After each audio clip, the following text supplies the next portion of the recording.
up, Kryptonians, and welcome to my Season 3 review of Superman and Lois. I'm gonna level with you guys. The Season 4 series finale was last night, and I actually shot this video yesterday, and I was gonna release it yesterday. Then I saw the finale, and I got emotional, and I was like, you know what? I don't want to do my Season 3 review without mentioning Season 4. A special acknowledgement of what they did to close out this series. After seeing how they close shit out in the finale, it just makes every other season hit twice as hard. It makes Season 3 hit twice as hard, and I can't wait to talk about Season 4 probably in another week or so. For now, yes, this is a Season 3 review of Superman and Lois. I'm gonna be getting in depth and talking about spoilers, so if you haven't seen Superman and Lois, if you haven't seen Season 3, please get out of this video and go watch Superman and Lois. But before we get into the minutia of all the main stuff that happened, we do have to take a major recasting into account. So Jordan Elsas is the kid that played Jonathan Kent in the first 2 seasons of this show. I believe Jordan dropped out of the show because he was dealing with some mental health issues and he didn't want to act anymore.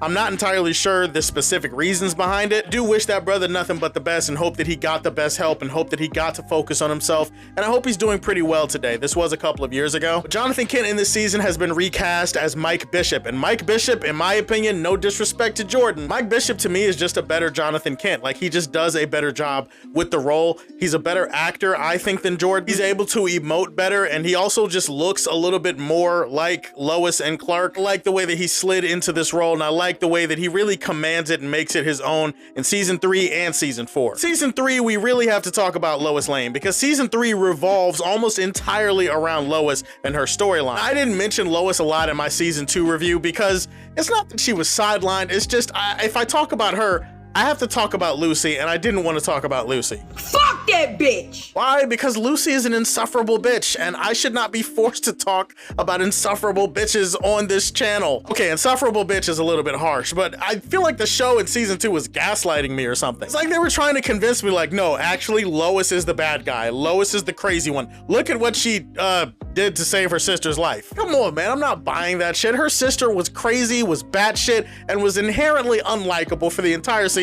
I did not want to talk about Lucy Lane. So as a result, it just kind of felt like Lois was on the back burner in Season 2. In Season 3, her story is front and center because she is going through a huge arc in the season. Lois getting diagnosed with cancer in and of itself is very heartbreaking, but it's heartbreaking because it's so relatable to us as human beings. We all have people in our lives, we have family, we have friends, we have acquaintances, we have whoever that has been affected by cancer. Cancer is a raggedy, untamable bitch, and we all hate her, and we all say fuck cancer. So of course, when Lois is diagnosed with cancer, it hits you a little bit differently. It doesn't just hit us as the viewer differently, it hits everybody in the show differently, and that's really what the bulk of the season is about. How does Lois react to being diagnosed with cancer? How does this affect her life? How does this affect her work? How does this affect Superman, the guy that has all this godlike power and can do anything, but he can't save somebody with cancer? In the beginning, she's not even like interested in the treatment and stuff because she's so focused on doing her work and completing this story. Really, she's going after Bruno Mannheim. Anybody who knows Superman lore knows who Bruno Mannheim is. Bruno Mannheim is the main antagonist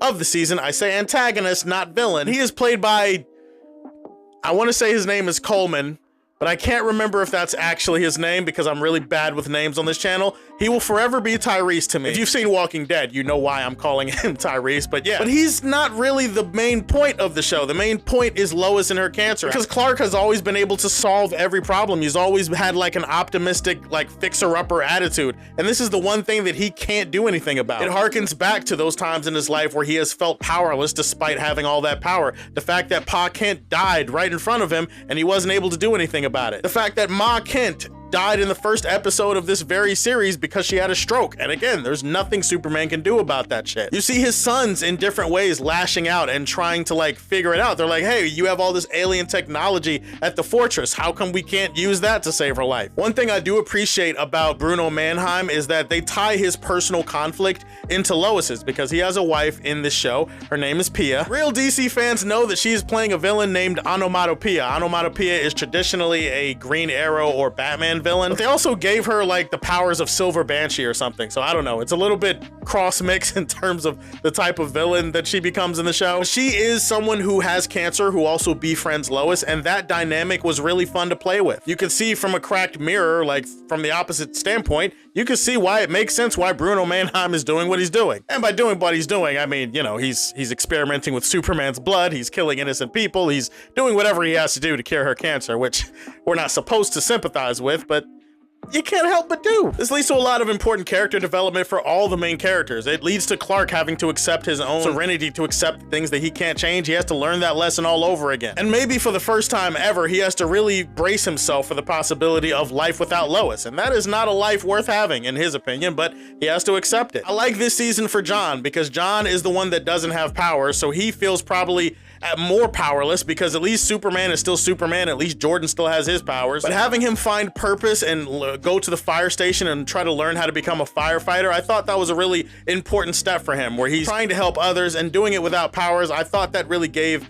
his character a little bit more purpose in this season. Character development for Jordan is really centered around two ideas. One is about his relationship with Sarah. The other is about his power growing and about him using his powers to help people and him learning all the wrong lessons from having powers. I do want to point out that I love the way that John and Jordan have been written so far throughout the series. Season 3 really crystallized it for me. Insecurity dynamic that exists between the two brothers, it becomes even more pronounced in season 3. You can definitely see why Jordan is lashing out and why Jordan is kind of losing sight of the responsibility that he has to have when it comes to these powers. It's not just about him being more powerful or whatever, and it's not just about him getting cocky and getting like a big head or whatever, but it's about the fact that Jordan has always been the outcast. He's always been the weirdo. He's always been the loser type character. Like, he hasn't been given any status. John is the character that had the status. He had the popularity. He was seen as more talented, more likable, more normal or whatever. And then John had to be humbled when he saw that he didn't have something special that his brother had. So in a sense, John is in a better position to accept powers should he ever get them, because he knows what it's like to be humbled. He knows what it's like to have power, have status, and lose it, and have to start over from scratch. And that's essentially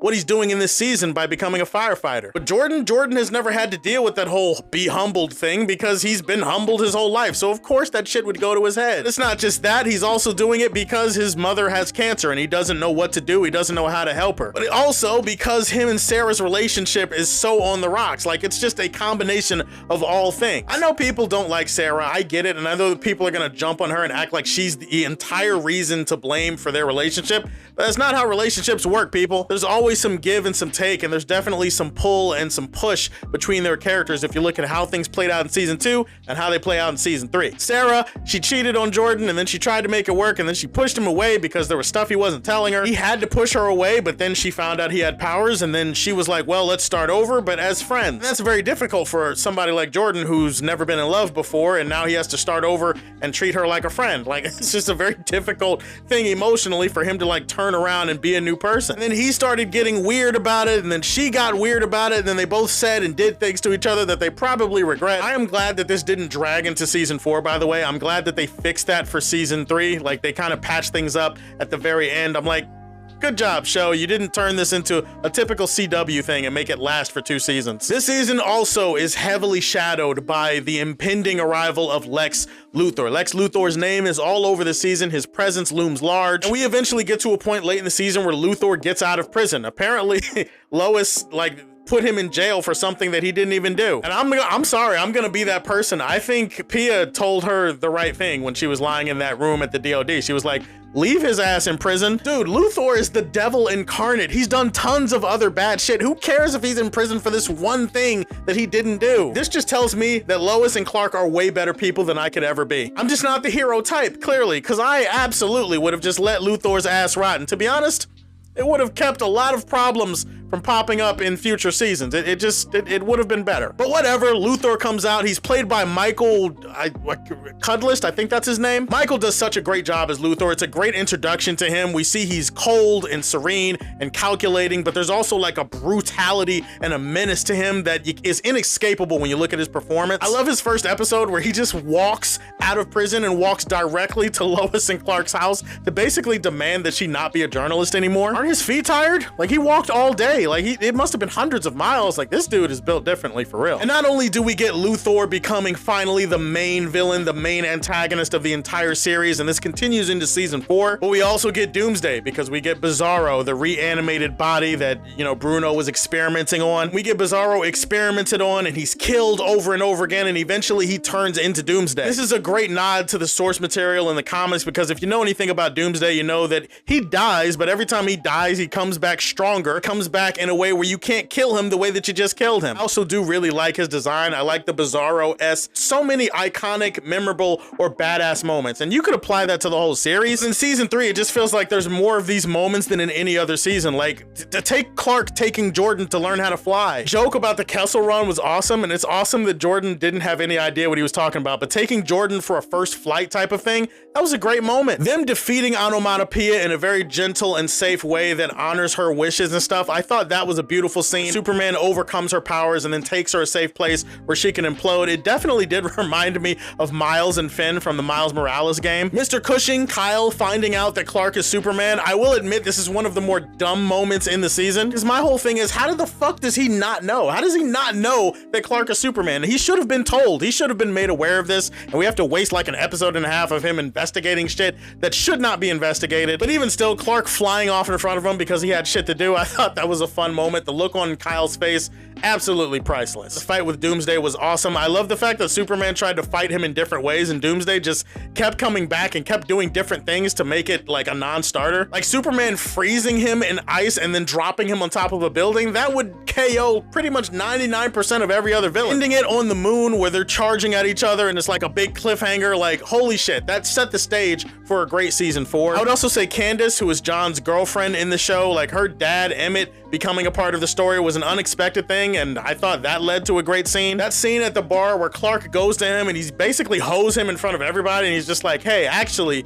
you know, you threatened my wife, you hit my son, we're not gonna play that shit, so I'm gonna embarrass you right here in front of everybody. Clark standing up to bullies in a bar is nothing new. We've seen that before. We saw it in Superman 2, the Richard Donner version back in the day, but it was just a great moment. It was an awesome moment in a show that has so many badass, amazing Superman moments. This was a badass, amazing Clark Kent moment. What do you know? The show has a lot of those type of moments too, so yeah, go figure. Guys, what I loved about season 3 is that it had smaller stakes. It's a smaller, contained story. This is the most emotional season. This has the best acting of any of the other seasons. The visual effects and the action scenes are still good when they're there. Nat developing a relationship with Mateo, developing a relationship with General Lane, all the characters get the needed push and the development that they need to become the final version of the characters that they're gonna be in season 4. In the end, season 3 of Superman and Lois was awesome. It was amazing. It was emotional. It was badass. I'm gonna give this one a 4.5 out of 5 stars. If I had to nitpick anything, I would say probably I feel like they could have emphasized the physical effects of Lois's cancer a little bit more than they did. Like, we're just told, oh shit, she doesn't feel well and she's losing her hair, and every episode I'm just like, her hair looks fine. I don't really see much difference, but sure, whatever you guys say. The emotional and the personal stakes are there, but I just feel like physically they could have done that in more than just a montage. Also, it does feel like the season doesn't really get started in terms of the main point until Luthor comes into the show. By that time, you only have a few episodes with him, and then the season 3 is over. You can definitely feel it get a little bit cramped and a little bit rushed towards the end of the series. But even so, season 3, it's just great, man. It's great. It's nearly perfect. It's my favorite season of Superman and Lois. I want to hear what you guys think about it. Let me know in the comment section down below. Please like and subscribe to the Superfan Show. And if you like what you see, tell me how you feel, and stay tuned to hear more from the Man of Steel. Peace.